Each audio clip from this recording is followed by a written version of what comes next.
the guardian of the Underworld, Hound of Hades. Cerberus has been used across countless fantasy games, books, and movies as the inspiration of the hellhound fantasy creature.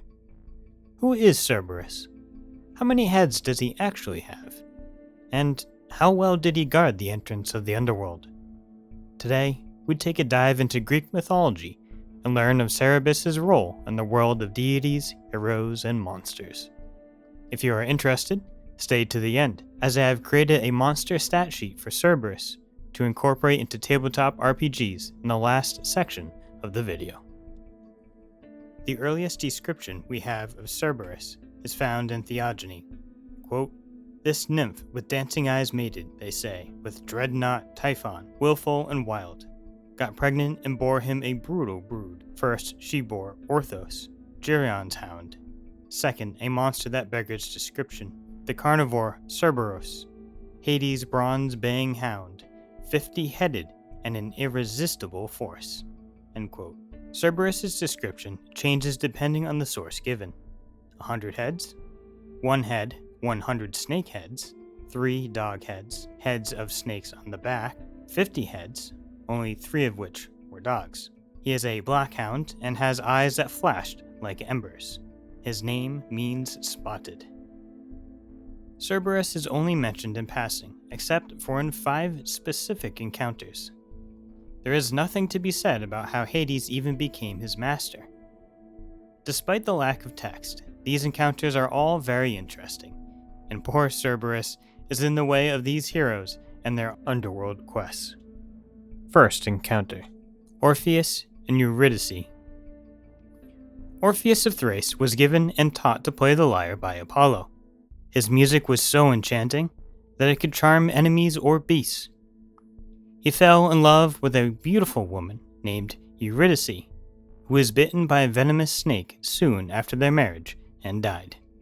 Distraught and heartbroken, Orpheus descends to Hades to see his wife again. It is here that he meets our guardian of the underworld, Cerberus. Orpheus lulls Cerberus to sleep with his music and proceeds to walk past the now snoring hound.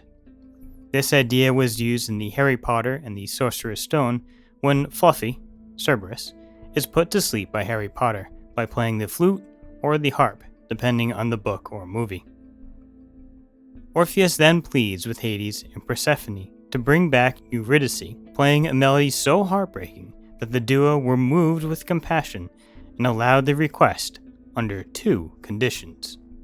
1, she had to walk behind him, and 2, he couldn't look back before they entered the mortal realm once again. Orpheus accepts the conditions, but believes he has been fooled by the gods when he couldn't hear his beloved wife's footsteps walking behind him. So he looks back. No! No! No! Second encounter: Pithirous and Theseus. Pithirous and Theseus. Oh, what a bromance these two had. Oh, what a friendship these two had. Oh, what's the word I'm thinking of?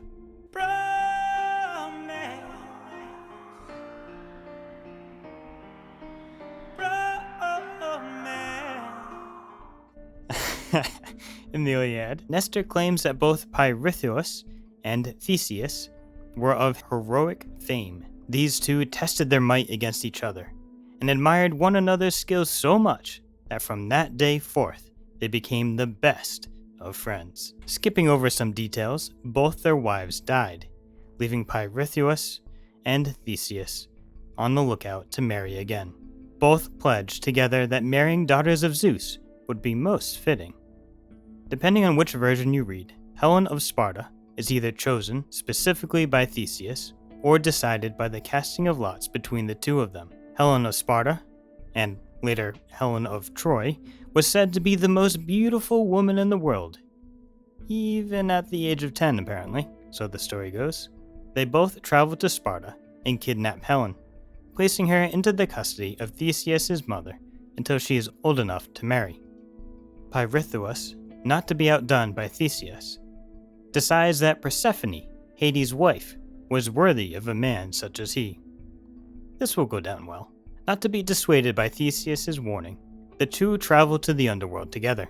Hades, knowing of their intentions, invited them into his abode and offered them a seat. When they both sat down, they became bound by serpents and could not escape. They had been deceived into sitting in the chair of forgetfulness. Oh, come on! In Plutarch's rationalized version, Cerberus plays a key role. A rationalized version of a myth is one that turns myths into historical legends, reinterpreting them with historical events or people. In this case, Hades is King Aeneas of Epirus. Persephone is Kor, King Aeneas' daughter. And Cerberus is a large one-headed dog. As any loving father does for his precious daughter, King Aeneas forced any potential suitors to fight Cerberus for her hand in marriage. Needless to say, she hasn't married yet. Our famed duo Theseus and Pithirous come to kidnap her. But upon learning of their plans, King Aeneas seizes both of them and throws Pithirous to Cerberus to be eaten, and Theseus in jail.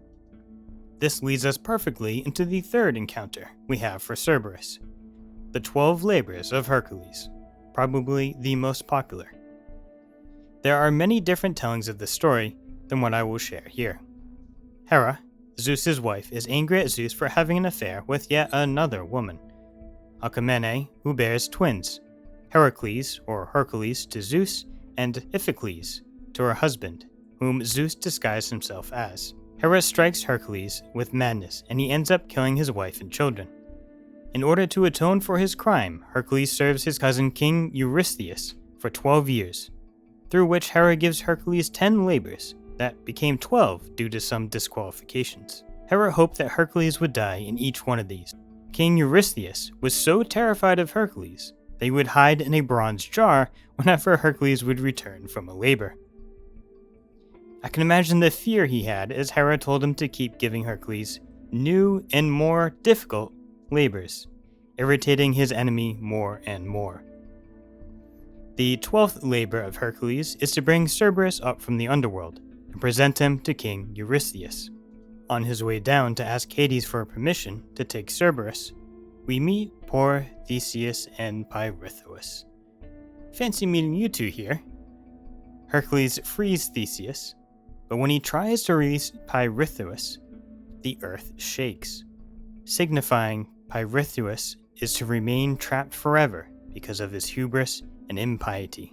Hercules meets with Hades, and Hades agrees to let Hercules have Cerberus only if he can subdue him without any weapons.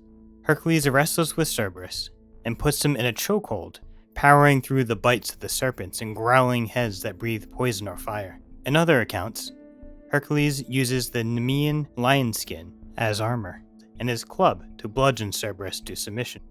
Once Cerberus submits, Hercules and now Theseus bind him with chains and bring him to the surface. Upon reaching the surface, Cerberus has a reaction to the sun and vomits poison, from which the poisonous plant aconite grows at Heraclea Pontica. Hercules leads Cerberus through Greece to the fear and amazement of everyone before bringing him before the king Eurydice. Once the task is complete, Hercules returns him to the underworld. Cerberus is one of the few creatures that survived a meeting with Hercules. Little fun fact there. Fourth encounter, Aeneas. After Troy is destroyed by the Greeks, our Trojan hero and prince Aeneas seeks guidance from his deceased father. With the help of the Cumaean Sibyl, Deiphobes, Aeneas travels to the underworld to see his father and comes face to face with Cerberus. A fierce battle ensues where neither can get the upper hand until Cerberus literally takes the hand of Aeneas and... No, I'm just kidding. No battle takes place, for Deiphobes brought honey cakes laced with some sort of sedative and threw it to Cerberus. Cerberus snatches it and gobbles it down, only to find himself starting to get very tired. Aeneas and Deiphobes pass by a once again sleeping Cerberus. That's it. Fifth encounter, Psyche. Venus, or Aphrodite, becomes very jealous of the mortal woman Psyche, whose beauty surpasses her own. She sends her son Eros, or Cupid, to make Psyche fall in love with, quote, the most despicable, worthless, and wretched man alive. Someone so low that no shame would touch him, end quote. When Cupid goes to shoot his arrow while she sleeps, he gets distracted by her beauty and ends up nicking himself in the process, sending him head over heels for her in an ironic twist. As time went by, Psyche became increasingly depressed, for no one dared to court her, yet her two older sisters were happily married to kings. Her father seeks the help of Apollo by his oracle, and is told to dress Psyche in funeral garb and to ascend a mountain, from which she is transported to Cupid's home by Zephyr. Cupid visits her every night and leaves every morning, not wanting Psyche to find out who he is. She is allowed to do whatever she likes, just as long as she doesn't uncover his face. Her sisters, upon learning that their younger sister is in the home of some god, living in luxury, become envious and trick Psyche into revealing Cupid's face with a lamp while he is asleep one night. Startled at the identity of her lover, she spills oil on him, awakening him from his slumber. Upon his discovery and injury, he flees back to his mother, Aphrodite. In order to see Cupid again, Psyche must overcome 4 trials, one of which places her in front of our Cerberus. In trial number 4, Psyche is tasked with filling a box given to her by Aphrodite with some of Persephone's beauty to help restore her own visage before she left for the theater of the gods. Thinking that the task was impossible, she climbs a high tower to throw herself off of, but a voice coming from the tower itself gives her instructions on how to reach Persephone. Take 2 coins in your mouth and 2 cakes of honey in your hand, and go to the entrance of hell found at the hill of Pithirous.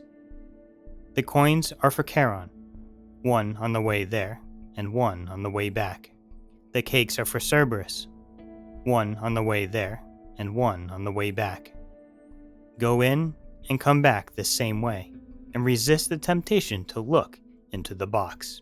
Psyche does as she is told, and upon facing Cerberus, throws him a honey cake, which he eats delightedly, letting her pass by twice. Oh, Cerberus, you aren't much of a guard dog, are you?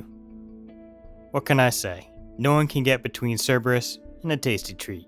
Upon a successful return from the Underworld, Psyche can't resist and opens the box, only to be put in a deep sleep. Meanwhile, Cupid, being healed of his injury, escapes through a window of his mother's home and finds Psyche, drawing away the deep sleep from her and putting it back into the box. He then tells Psyche to finish the trial and give the box to Aphrodite, while he pleads with Zeus to make her immortal so that they can live together forever.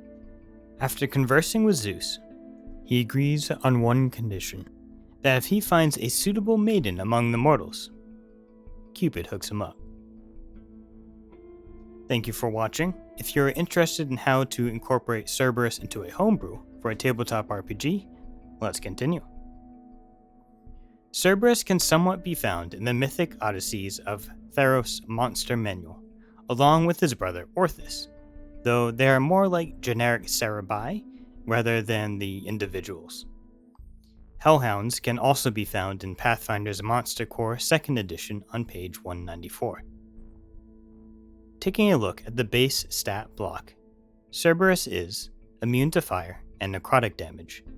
He is immune to blinded, charmed, deafened, exhaustion, frightened, and stunned. He has true sight, up to 30 feet, and a passive perception of 19. He understands all languages, but he cannot speak. Abilities: aggressive. As a bonus action, the Cerberus can move up to its speed toward a hostile creature that it can see. Multi-headed. The Cerberus can't be surprised, and it has advantage on saving throws against being knocked unconscious. Pack tactics. The Cerberus has advantage on an attack roll against a creature if if at least one of the Cerberus's allies is within 5 feet of the creature and the ally is not incapacitated. Actions: multi-attack. The Cerberus makes 3 bite attacks. Bite: melee weapon attack, +7 to hit, reach of 5 feet, 1 target, hit 11, 2d6s plus 4, piercing damage, +3, 1d6 fire damage. Breath weapon, recharge 5-6. The Cerberus exhales a 30-foot cone of molten rock. Each creature in the cone must make a DC 15 dexterity saving throw, taking 21 6d6 fire damage on a failed save, or half as much damage on a successful one. On a failed save, a creature is also restrained by the hardening rock. A creature can make a DC 15 strength athletics check as an action, freeing itself or a creature within reach from the rock on a success. The rock has AC 17 and 20 hit points, and it is immune to fire, poison, and psychic damage. For my interpretation of Cerberus, I took the core of the stat block and changed a few things. Feel free to mess around with the stats to whatever is most fitting. First, I removed the charmed immunity for some historic flavor. Then, I added heated body and keen senses under abilities. Heated body: a creature that touches Cerberus or hits him with a melee attack while within 5 feet of him takes 5 1d10 fire damage. Keen senses: Cerberus has advantage on wisdom perception checks. The snake aspect of Cerberus is nowhere to be found, so I added an ability and a snake bite attack that adds poison instead of fire to add versatility. Writhing snakes: due to the numerous snakes around Cerberus's body, he is immune to flanking and does not need to be facing a player to attack with snake bite. Cerberus should be more than a mere hellhound. He is the guardian of the Underworld. I added a legendary action section that also has one new action called Shadow Step. Shadow Step, range 60 feet. Cerberus can open a temporary portal between 2 darkened areas, allowing him to move from one such area to another without crossing the intervening space. If Cerberus starts his turn in an area of dim light or darkness, he can open a portal to another area of dim light or darkness within range and transport himself to that spot. Doing this uses up his movement for the turn, regardless of the distance traveled. Cerberus can also shadow step while prone. Moving in this manner does not draw opportunity attacks. 2 actions. This gives Cerberus some extra movement to play with, and dips a bit into an Underworld being theme. This is just for fun, no historic callback. Adding some kind of lair abilities of the Underworld could be fun, as well as maybe calling over help from undead. For more historical connections, adding in items like honey cakes and a flute or lyre to get past Cerberus, or give the players some kind of advantage, would make for a great hidden objective. Mythic Odysseys of Theros Monster Manual has pre-made campaigns that use the Underworld Cerberus that can be changed out for this one. Alright, that's a wrap. I hope everyone enjoyed this video. Like and subscribe if you wish to do so. It does help me out a lot and I appreciate it. See you all in the next one.